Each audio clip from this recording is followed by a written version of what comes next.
Hey everyone, welcome back to another episode of What Happened. Today we're diving into one of the most dangerous geopolitical standoffs of our time, a crisis that has the entire world holding its breath.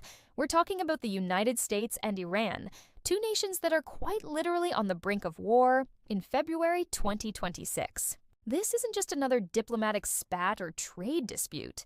This is about nuclear weapons, massive military buildups, and the very real possibility that we could wake up tomorrow to news of American missiles flying toward Iranian targets.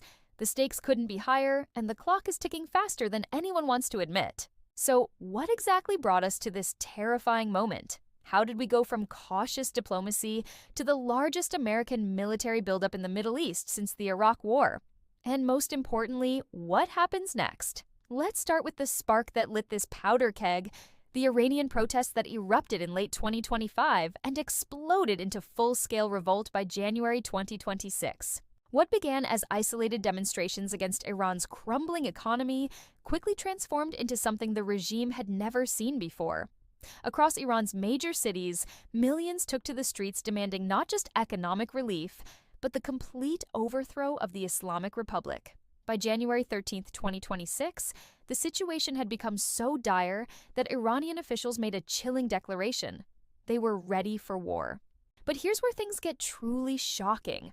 The Iranian government's response wasn't just brutal, it was apocalyptic. Intelligence reports suggest that over 30,000 Iranian citizens have been killed in the government's crackdown. 30,000. That's more than most wars. The regime, facing its greatest existential threat since 1979, chose mass murder over reform. This massacre didn't happen in a vacuum.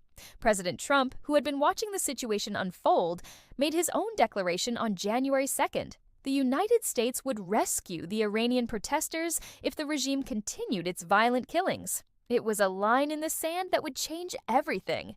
Then came January 28, 2026, the day that transformed a humanitarian crisis into a potential world war. Trump took to Truth Social with a message that sent shockwaves through every intelligence agency on the planet. A massive armada is heading to Iran with great power, enthusiasm, and purpose. He wasn't bluffing. Within hours, satellite imagery confirmed what defense analysts had been tracking. The largest American military deployment to the Middle East in over a decade was underway.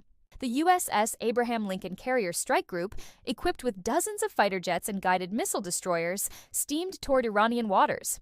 The USS Gerald Ford, America's most advanced aircraft carrier, was ordered to follow. F-22 Raptor stealth fighters began crossing the Atlantic. F-15E Strike Eagles took position at bases throughout the region.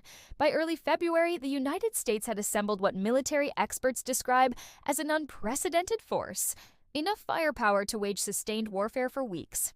But Iran wasn't sitting idle. February 3rd marked the first direct confrontation when 6 Iranian Revolutionary Guard gunboats attempted to seize a U.S. tanker in the Strait of Hormuz. American warships escorted the tanker to safety, while a U.S. F-35 shot down an Iranian drone approaching the USS Abraham Lincoln. Meanwhile, behind closed doors, diplomats were working frantically to prevent Armageddon. The first breakthrough came February 6th in Muscat, Oman, where Iranian Foreign Minister Abbas Araghchi met indirectly with U.S. Special Envoy Steve Witkoff. Both sides called the nuclear-focused talks a good start, but the demands revealed the impossible gap between them. Trump wanted complete Iranian capitulation. Hand over all enriched uranium, halt nuclear development, limit ballistic missiles, and end support for regional allies. For Iran, these weren't negotiations. They were surrender terms. Iran's counteroffers revealed their desperation. 19 new nuclear reactors worth billions in American contracts, unprecedented access to oil and gas resources.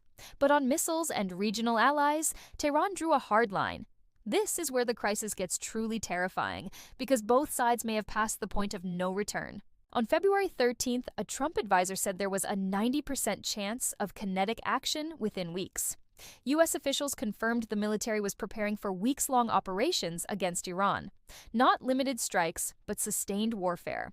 The targets go beyond nuclear facilities. Revolutionary Guard headquarters, missile sites, naval bases, possibly Iranian leadership itself.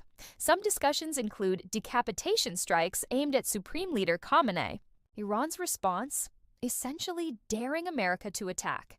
Khamenei rejected Trump's conditions and warned any attack would trigger a regional war. Iranian General Shakarchi was blunt. If a hand of aggression is extended toward our leader, we will sever that hand. But here's what makes this crisis so dangerous. Iran is simultaneously weaker and more desperate than ever, while possessing devastating retaliatory capability. The 2025 Israeli-Iranian war devastated Iran's military, but intelligence believes they retain enough missiles to overwhelm regional defenses in an all-out attack. Satellite images show Iran sealing underground nuclear facilities at Isfahan, creating concrete bunkers designed to survive American bunker busters. They've deployed Chinese anti-stealth radar and begun a nuclear sprint, rapidly enriching uranium to near weapons-grade levels. The economic situation inside Iran has created a regime with nothing left to lose. 60% inflation, bankrupt pharmacies, power outages paralyzing entire cities. The regime is literally killing its own people by the thousands to stay in power. This desperation makes Iran unpredictably dangerous. A government that would massacre 30,000 of its own citizens might do anything to survive an American attack. Regional powers watch in horror as their neighborhood teeters toward chaos. Saudi Arabia's defense minister flew to Washington, warning any U.S. attack would spark regional warfare. Israeli intelligence briefed U.S. officials on potential joint operations, seeing this as their chance to eliminate the Iranian nuclear threat permanently. European allies beg for restraint. German officials warn the combination of Iran's internal repression and U.S. military signaling leaves almost no margin for error. The proxy forces Iran could unleash are terrifying. Hezbollah's 150,000 rockets pointed at Israeli cities, Houthis who can shut down Red Sea shipping, Iranian-backed militias across Iraq and Syria with thousands of drones targeting American bases.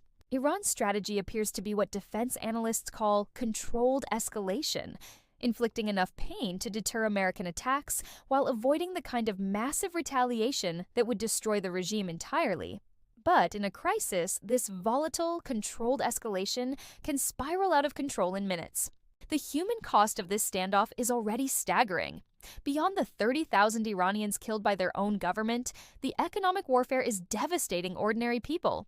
Social media blackouts have destroyed Iran's digital economy. Small businesses that relied on Instagram and WhatsApp have been wiped out overnight. Women, who made up a significant portion of Iran's online workforce, have lost their primary entry into the economy. American military families are also paying the price. Units that were scheduled to rotate home have had their deployments extended indefinitely.